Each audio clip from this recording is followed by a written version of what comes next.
आह्वानिक स्वाध्याय प्रारंभ किया है श्री आचार्य भक्ति का सर्गम करो।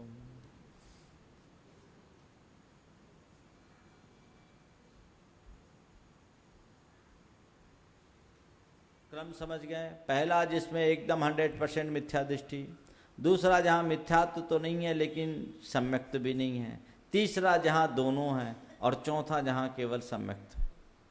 क्रम का कारण समझ गए।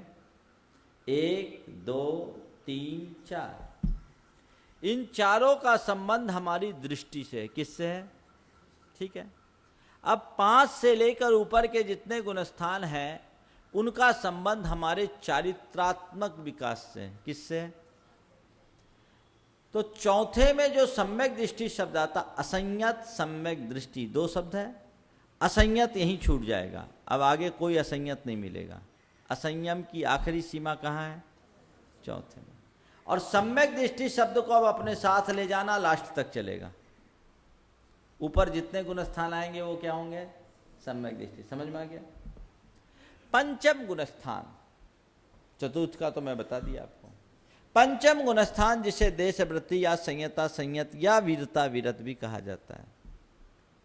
ये पंचम गुणस्थान में सम्यक्त के साथ जब पापों का आंशिक त्याग होता है, अनुव्रतों को अंगीकार करते हैं, श्रावक के 12 व्रतों को अंगीकार करते हैं, तो पंचम गुणस्थान होता है। ये मनुष्यों को होता है, पशु पक्षियों को होता है। ये एक भाव दशा है।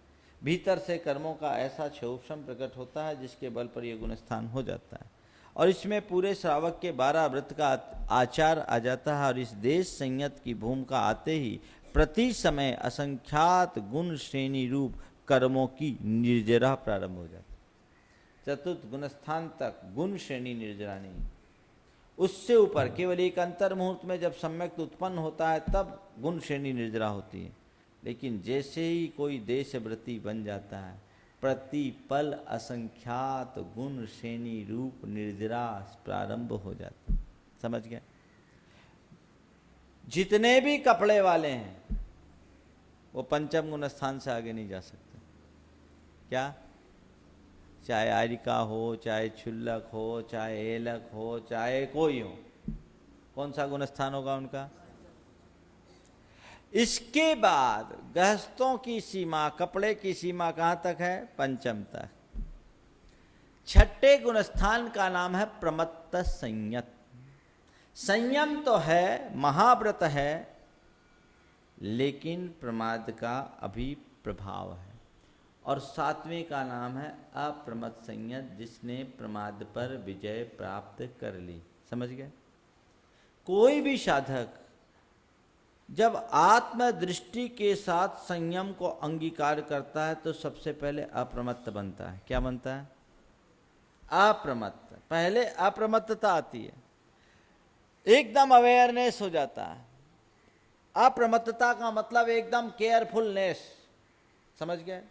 एकदम केयरफुल रहे, एकदम हर चीज में अपनी प्रवृत्ति में सावधान।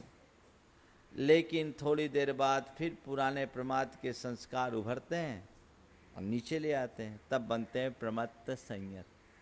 आज ये अप्रमत्त संयत तक ही मुनियों की भूमिका है, छठा 7वां गुणस्थान। और ये क्या करते हैं? छठे से 7वें, 7वें से छठे, छठे से 7वें, 7वें से छठे में इनकी प्रवृत्ति होती रहती है। मुनियों का जो गुणस्थान है प्रमत्त से अप्रमत्त, अप्रमत्त से प्रमत्त चलता रहता है 24 घंटे। जितनी देर अप्रमत्त रहते हैं उससे दूनी देर तक प्रमत्त रहते हैं। ये कैसे चलता है? जैसे मैं अभी आपसे बोल रहा हूं, मेरी जो बोलने की इच्छा है ना, ये मेरे भीतर के प्रमाद का द्योतक है। आपसे राग है इसलिए बोल रहा हूं, ये भी प्रमाद। प्रमाद का मतलब ये नहीं कि सोने का नाम प्रमाद है, वो तो प्रमाद का बड़ा स्थूल रूप है। प्रमाद का सबसे सूक्ष्म रूप मुनियों में होता है, छठे गुणस्थान में। तो वो प्रमाद, मेरे बोलने की इच्छा प्रमाद है, लेकिन मेरा अंदर का संस्कार बोल रहा है बोलना है, शास्त्र की गद्दी में बैठे हो, भाषा समिति से बोलना और अनविची भाषण बोलना, आगम के अनुकूल बोलना। एक शब्द भी ऐसा मुंह से मत निकाल देना जिससे आगम का अवर्णवाद होता हो, अपलाप होता हो, अन्यथा अर्थ का अनर्थ हो जाएगा, तुम अपनी भूमिका से नीचे आ जाओगे। ये जो भीतर का होश है, जागरूकता है, इसी का नाम अप्रमत्त। प्राय बोलते हैं लोग कि अप्रमत्त गुणस्थान ध्यान में लीन होने पर होता है, ये भ्रम है। आत्म ध्यान में लीन नहीं, धर्म ध्यान में लीन होने में।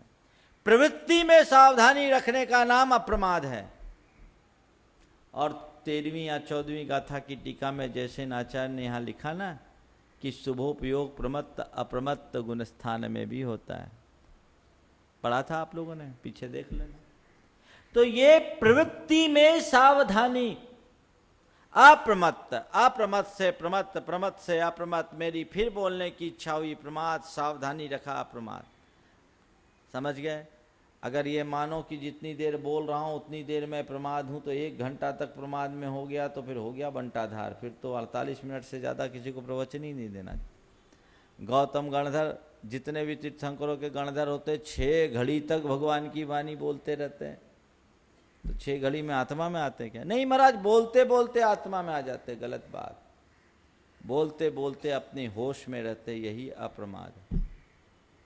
आचार्य गुरुदेव कहते हैं, एक मुनि महाराज आहार लेते हैं, उस समय भी उनका प्रमत्ता प्रमत्त चलता है। कैसे चलता है? आहार लेने की इच्छा आहार संज्ञा का द्योतक है।